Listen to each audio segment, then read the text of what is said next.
Il y a 2 semaines, notre frère Jean-Éric, il nous a prêché sur 1 Corinthiens 12, hein, sur l'interdépendance dans le corps de Christ.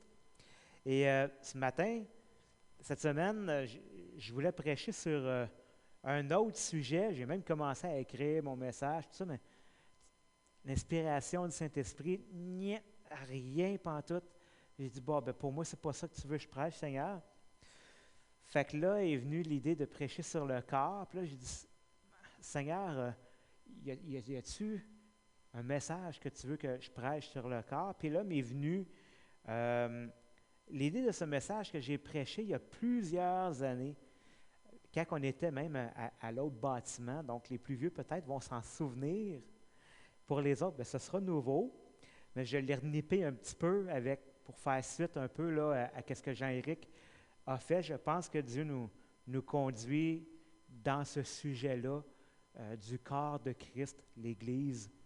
Et aujourd'hui, le titre du message, c'est « Les rôles dans l'Église locale ». Et je ne sais pas si parmi vous, il y en a qui sont des amateurs de hockey. Je pense, oui, il y en a. Yes. Ça m'encourage parce que la dernière fois, je me souviens, il n'y en avait pas. Alors, comme vous le savez, dans une équipe de hockey, tous les joueurs ont chacun une fonction particulière au sein de l'équipe selon la position qu'ils vont occuper dans l'équipe. Et sur la glace, bien, ceux qui sont en avant, il y a les 3 attaquants qui sont là. Et parmi les attaquants, il y a le capitaine de l'équipe et il y a ses alliés aussi qui sont là. Et leur but, eux autres, c'est de passer en offensive pour aller scorer des buts dans la zone adverse. Et il y a aussi les défenseurs. Eux, ils restent en arrière puis ils sont là pour déjouer justement les attaquants adverses.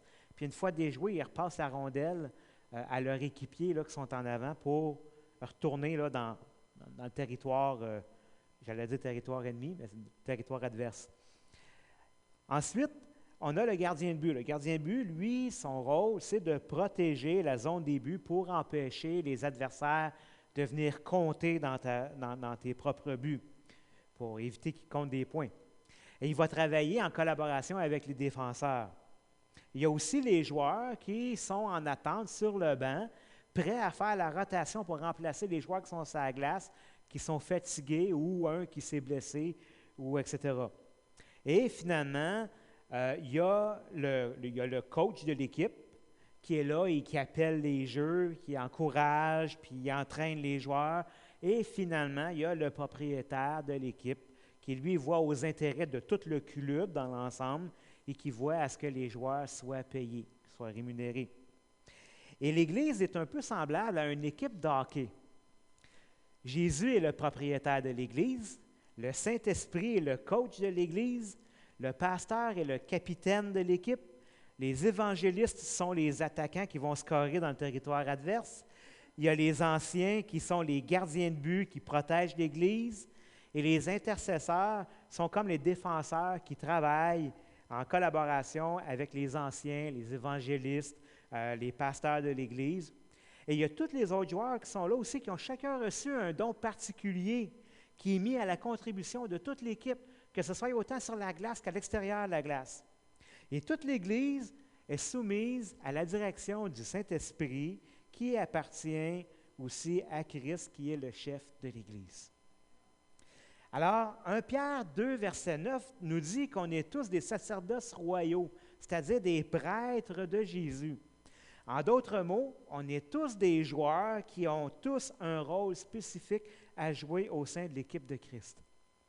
Mais comment coordonner toute l'équipe afin que chaque joueur soit à sa place en train de faire ce qu'il est supposé faire?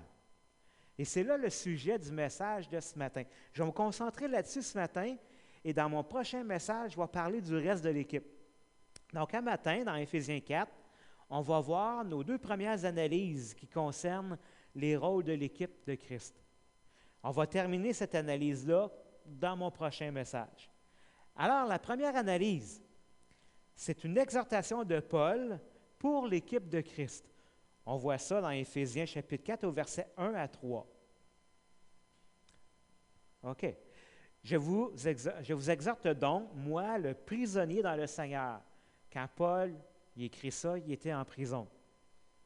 Je vous exhorte donc à marcher d'une manière digne de la vocation qui vous a été adressée, en toute humilité et douceur, avec patience. Supportez-vous les uns les autres avec amour, en vous efforçant de conserver l'unité de l'esprit par le lien de la paix. Le verset 3 est personnellement un de mes versets préférés dans l'Église que je m'applique à exercer. Dans cette épître, Paul va s'adresser à l'équipe locale du Seigneur. Hein? Il s'adresse à l'Église d'Éphèse. Et au début, il apporte une exhortation. Il dit « Marchez d'une manière digne de votre vocation ». Ici, dans cette exhortation-là, il y a aussi cette idée que l'Église puisse vivre dans l'ordre et non pas dans le désarroi, pas tout croche. Et on a été appelés, chacun d'entre nous, à faire partie de l'équipe du Seigneur. On porte les couleurs de l'équipe du Seigneur. Oui, c'est vrai, on a notre nom là, puis notre numéro à l'endos du chandail, mais c'est quand même les couleurs de l'équipe qu'on porte. Sur notre chandail, il y a l'emblème de l'équipe, qui est la croix. Il y a son nom, les Saints de Cowansville, et les couleurs de l'équipe, qui est le rouge et blanc. En portant le chandail des Saints, on endosse aussi l'honneur et la responsabilité et la réputation qui viennent avec. Paul exhorte de faire honneur à ça et à tout ce que ce chandail représente. Et même s'il y a de quoi être fier de faire partie de l'équipe du Seigneur, Paul, il nous dit de porter fièrement nos couleurs, mais avec humilité, avec douceur, avec amour et patience, les uns envers les autres dans l'équipe. Paul, il va même ajouter, supportez-vous les uns les autres. Il est en train de nous dire, hey, n'oubliez pas, vous êtes une équipe. Alors jouez en équipe. Jouez en équipe. Et même les joueurs vedettes doivent apprendre à dépendre des autres joueurs dans l'équipe. Ce n'est pas vrai qu'ils font tout dans l'équipe. Ils doivent même apprendre à dépendre des joueurs qui sont moins talentueux qu'eux. Parce qu'une bonne équipe va s'efforcer de conserver l'unité de l'esprit, puis elle va tâcher d'exécuter les jeux que le coach lui donne à jouer. N'oubliez pas, le coach, c'est le Saint-Esprit. Et ça va être possible, ça, si tous les joueurs respectent leurs coéquipiers, puis si je ne commence pas à chicaner les uns et les autres pour avoir la puck, pour avoir la rondelle. On ne cherche pas notre gloire, mais on cherche la victoire pour l'équipe. Une Église devrait être comme une bonne équipe dont les joueurs collaborent ensemble, comme une machine qui est bien huilée. Le Seigneur donne à chacun un rôle et des dons spécifiques et définis dans l'équipe. Et on doit apprendre à respecter sa place et à respecter la place des autres au sein de l'équipe en considérant les dons de chacun. Et c'est dans l'amour, les uns pour les autres, que c'est possible d'atteindre ce haut niveau de jeu dans l'équipe. Je donne un exemple.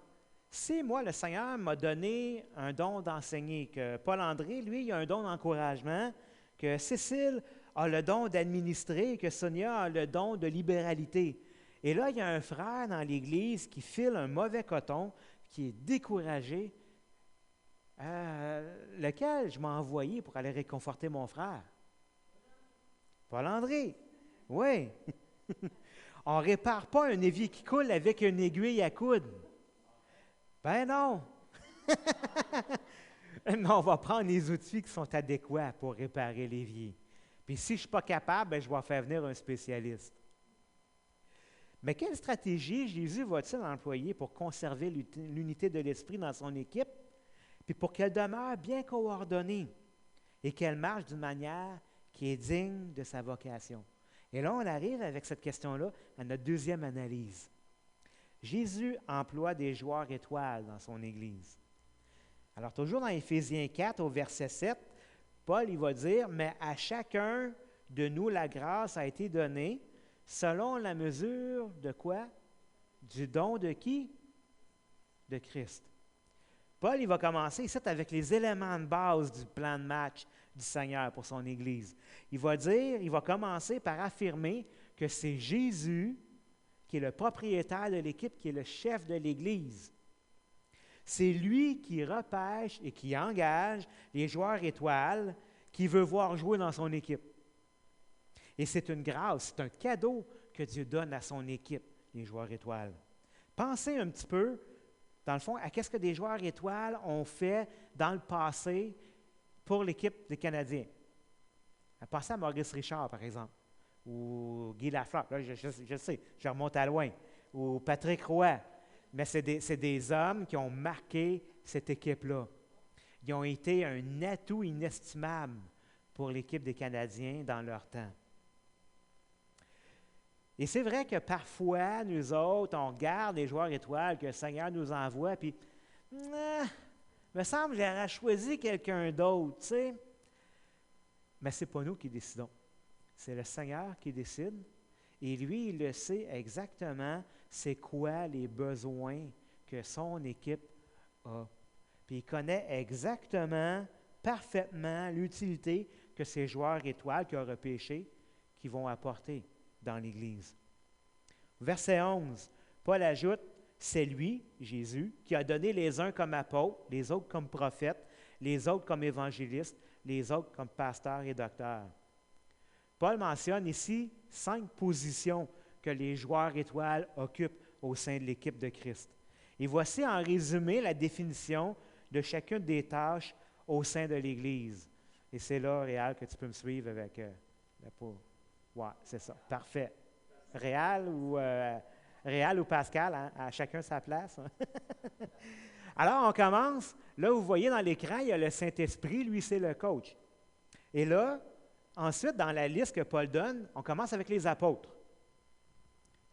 Tu peux cliquer dessus. Clic, clic. Les apôtres, OK, il est là, les apôtres. Parfait. Donc, ces hommes qui sont décrits ici dans le passage, ce n'est pas uniquement que les 12 apôtres là, qui ont suivi Jésus pendant 3 ans et demi. Non, c'est le mot apôtre au sens large qui veut dire envoyé. C'est des hommes que Dieu a appelés, qui ont été reconnus par l'Église locale et par les autres églises aussi, pour être envoyés comme implanteurs de d'autres églises ou d'exercer un ministère de direction, de supervision ou de mentorat autour des églises. Ils sont en quelque sorte comme des coachs adjoints qui voient à la formation et au développement de toute l'équipe. C'est pour ça qu'il est au-dessus, il est à l'extérieur de la glace. Maintenant, sur la glace, on a les prophètes. Alors, les prophètes, ces hommes-là qui sont écrits ici, ce n'est pas les mêmes prophètes qu'on a dans l'Ancien Testament, dans le sens qu'ils ne revêtent pas l'autorité absolue de « ainsi parle l'Éternel ». Ce que je veux dire, c'est que les prophéties qu'ils donnent, ils n'ont pas la même autorité là, que la révélation écrite de Dieu. D'ailleurs, leur prophétie est soumise aux Écritures, aux Saintes Écritures. Ce sont des joueurs qui reçoivent des instructions ou des révélations directement du coach et qui vont ensuite les communiquer et les partager à l'équipe qui est sur la glace. Ce qu'ils voient, ce qu'ils reçoivent, que ce soit en songe ou dans la parole écrite de Dieu, doit être aussi examiné par l'équipe. Parce qu'on veut s'assurer que les instructions viennent vraiment du coach et non pas d'un mauvais plaisantin dans les gradins. Ensuite, on a les évangélistes. Les évangélistes, ces joueurs-là, ont été appelés et drillés spécialement par le coach pour l'offensive en territoire adverse. Eux autres, ils sont là pour motiver l'équipe à passer à l'attaque, à développer les jeux de passe pour se faufiler dans la défense adverse afin d'aller scorer des buts. Scorer des buts, dans notre cas, c'est de remporter des âmes pour le royaume de Dieu. On a ensuite les pasteurs. Les pasteurs, c'est des hommes qui sont employés par le Seigneur pour être les capitaines de l'équipe locale. Et pour Paul, le mot pasteur ici veut dire la même affaire que ancien, surveillant, conducteur, berger ou évêque. C'est le même mot, c'est synonyme. Ils sont responsables de diriger et d'inspirer l'équipe. Ils surveillent aussi constamment la rondelle. Qu'est-ce qui se passe? Ils sont aussi employés comme des gardiens de but et des médecins dans l'équipe parce qu'ils sont là pour protéger et prendre soin de leurs coéquipiers, puis ils veillent aussi à ce que l'ennemi ne vienne pas scorer dans nos buts. Et pour terminer, dans la liste de Paul, on a les docteurs. Alors, les docteurs sont des capitaines d'équipe spécialisés dans un seul type de jeu, l'enseignement. Eux autres, ils sont spécialement doués pour éduquer et pour enseigner l'Église sur tout ce qui concerne la parole de Dieu et ce qui concerne la marche chrétienne. Et vous avez vu en bas, le deuxième défenseur, il n'y a pas de titre. Ça, c'est pour le prochain message, où est-ce qu'on va continuer à parler des joueurs dans l'équipe. Dans Éphésiens 4, 12, Paul va continuer, puis il va dire que ces joueurs-là, Christ les a donnés pour le perfectionnement des saints. Cela en vue de l'œuvre du service et de l'édification du corps de Christ. Alors, la raison ici que Paul donne pour que le Seigneur ait repêché ces joueurs étoiles-là, c'est pour le perfectionnement des saints de Cowansville en vue de l'édification de l'équipe. Ils ont un rôle, dans le fond, de formateur au sein de l'équipe. Ils ont été repêchés, pas pour tout faire le ministère par eux-mêmes. Ce pas des hommes à tout faire, ce n'est pas des hommes orchestres. Non. Ouais, ils seraient tout seuls sur la glace, ça ne marcherait pas. Là. Ils se feraient passer, puis ils se feraient compter, le but serait désert. Hein? OK, mesdames. Oui, c'est ça. On en parlera après le message. Alors, eux autres, c'est ça, ils sont là pour faire grandir l'équipe, puis voir, à amener chacun de ses membres à exceller dans le jeu que le coach leur a donné. Ils voient à ce que chaque joueur améliore son jeu et qu'il puisse développer son plein potentiel. Et par leur ministère, l'Église devient une machine qui est bien huilée, bien coordonnée et qui remplit la tâche que le Seigneur lui a accordée, c'est-à-dire annoncer l'Évangile et faire des disciples de Jésus-Christ. Ce n'est pas la tâche juste de quelques hommes, mais c'est la tâche de toute l'équipe de remporter des matchs et de se faufiler jusqu'aux séries éliminatoires. Alors, Paul continue dans Éphésiens 4, versets 13 à 15. Il dit, ils sont là, puis ils font ça, jusqu'à ce que nous soyons tous parvenus à l'unité de la foi et à la connaissance du Fils de Dieu, à l'état d'homme fait, à la mesure de la stature parfaite de Christ. Ainsi, une fois rendus là, nous ne serons plus des enfants flottants et entraînés à tout vent de doctrine, joués par les hommes avec leurs fourberies et leurs manœuvres séductrices. On ne s'en fera plus passer des vites. Mais, en disant la vérité avec amour, nous croîtrons à tous égards en celui qui est le chef, qui est Christ. Quand on joue au hockey entre amis, on a du fun, tu sais, c'est juste pour s'amuser, pour passer du bon temps ensemble. Mais quand tu joues dans une équipe professionnelle au sein de la Ligue nationale, l'enjeu est complètement différent. C'est plus le même niveau de jeu, là. On ne joue plus simplement pour s'amuser, mais on joue pour gagner. Moi, je me souviens, il y a quelques années, on avait parti juste des soirées de hockey COSOM dans le gymnase à Jeunesse en Mission, ici à Denham. Puis dans le fond, l'objectif, nous autres, c'était juste, tous des vieux, tu sais, dans 40 ans, quarantaine et plus. Puis on voulait passer du temps avec nos enfants. Fait qu'on jouait avec nos enfants. Fait que c'était pas compétitif, là.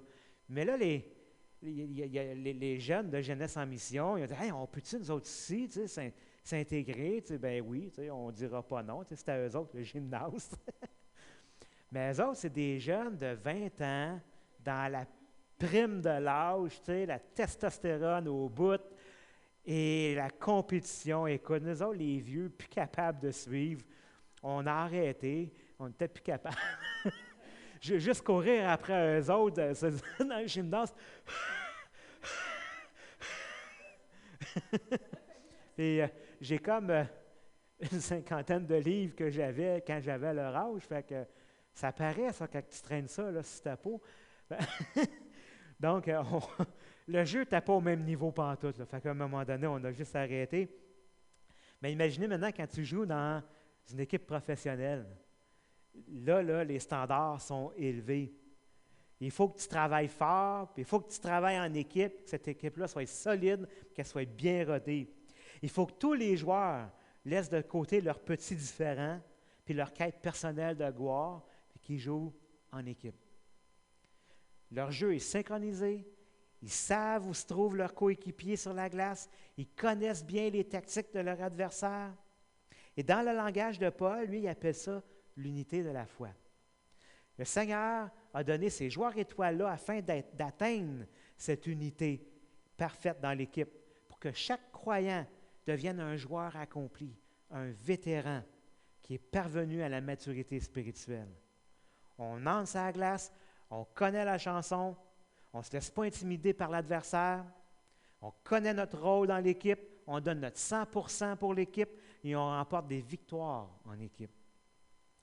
Ces personnes-là, ces joueurs étoiles-là que Jésus a donné à son Église, a pour but d'amener chaque croyant au sein du corps à être unis dans la foi chrétienne et dans la sainte doctrine. Et Paul résume bien cette vérité-là dans les versets 4 à 6. Il dit, « Il y a un seul corps, l'Église, un seul esprit, comme aussi vous avez été appelés à une seule espérance, qui est l'Évangile, celle de votre vocation, qui est d'être des enfants de Dieu, des adorateurs en esprit et en vérité. Il y a un seul Seigneur, une seule foi, un seul baptême, un seul Dieu et Père de tous, qui est au-dessus de tous, parmi tous et en tous. » Voilà. Et quand ces vérités-là sont pleinement enracinées en nous et qu'on ne succombera plus devant les tirs adverses, on ne sera plus disqualifié par les mensonges et les faussetés doctrinales des hommes qui veulent nous éloigner de Dieu et de sa parole et de sa vérité. Fini les pénalités sur la glace. C'est ça le but des apôtres, des prophètes, des évangélistes, des pasteurs et des docteurs dans l'Église. Le Seigneur nous les a donnés, pour qu'on puisse grandir en lui, dans toute la vérité, pour parvenir tous ensemble à la maturité spirituelle. Et nous les a donnés pour nous conduire jusqu'à la Coupe Stanley. Et pour terminer son point, Paul va utiliser l'image du corps afin d'illustrer l'impact des joueurs étoiles dans l'Église locale. Il va dire au verset 16, « De lui, de Jésus-Christ, le corps tout entier, bien ordonné et cohérent, grâce à toutes les jointures qui le soutiennent fortement, tire son accroissement dans la mesure qui convient à chaque partie et s'édifie lui-même dans l'amour. » On pourrait paraphraser ça de cette manière-là. En Jésus-Christ, toute l'Église vivant l'unité et le support entre ses membres, par le travail des apôtres, des prophètes, des évangélistes, des pasteurs et des docteurs, connaît la croissance spirituelle de tous ses membres selon leur rôle et prend soin d'elle-même dans l'amour. C'est beau, hein? Pas ce que j'ai écrit, mais la parole de Dieu est belle. Ça, c'est le plan de Dieu pour son Église. Alors, si on conclut avec ça, Jésus, le chef de l'Église, a donné ces personnes-là, ces joueurs étoiles-là, qu'il a qualifiés selon le Saint-Esprit pour le perfectionnement de son équipe. Ils ont été donnés afin de nous roder pour gagner des matchs et remporter la victoire finale. Et la bonne nouvelle, c'est que cette victoire finale-là nous est déjà promise. Christ l'a déjà remportée à la croix pour nous. Et c'est comme ça que le Seigneur instaure de l'ordre dans son équipe. Alors, soyons donc une équipe solidaire, unie dans l'esprit, et travaillons ensemble avec ces personnes ressources que le Seigneur a données et mis à notre disposition selon les dons qu'il leur a donnés à chacun de ces personnes-là. Et quand une équipe a gagné la coupe, à la fin de la saison, quand elle a gagné la coupe, il est évident que cette équipe-là a fait ses preuves. Elle est restée invaincue. Et malgré tous leurs efforts, leurs prouesses et leurs stratégies, ses adversaires n'ont su avoir raison d'elle. Et c'est grâce aux instructions du coach, à la coordination de tous les joueurs étoiles et au travail d'équipe impeccable que les Saints de Cowansville sont arrivés à la Coupe Stanley. Aujourd'hui, comme j'ai dit, j'ai parlé principalement des joueurs étoiles dans l'équipe. Mais dans mon prochain message, je vais parler de l'implication du reste des membres de l'équipe. Parce que les joueurs étoiles sont là juste pour équiper l'équipe. Ce pas eux autres qui font tout le travail. Alors, c'est quoi le rôle des autres joueurs? Donc, on va revenir dans 1 Corinthiens 12 et on va parler des dons spirituels la semaine prochaine. Alors, j'aimerais terminer ce message avec un cri rassembleur. Go Saints, go! Go Saints, go! Go Saints, go! Go Saints, go! Prions. Seigneur Jésus, merci pour ton équipe. Merci pour ta parole qui nous rappelle ces vérités fondamentales et invisibles que tu as mis en fonction et en œuvre, Seigneur, après ta mort et ta résurrection. Avec la naissance de ton Église, c'est ton équipe, je dirais même, Seigneur, c'est ton équipe toute étoile. Parce que les anges, quand ils regardent l'infinie variété qu'ils voient dans ton Église, c'est là qu'ils réalisent à quel point ta sagesse est grande et infinie et insondable, Seigneur. Alors oui, on veut porter notre blason, on veut porter notre chandail, Seigneur, on veut porter tes couleurs avec fierté. Et Seigneur, apprends-nous à travailler en équipe, qu'on puisse remporter la victoire avec tes instructions, les instructions de ton esprit. Au nom de Jésus, amen.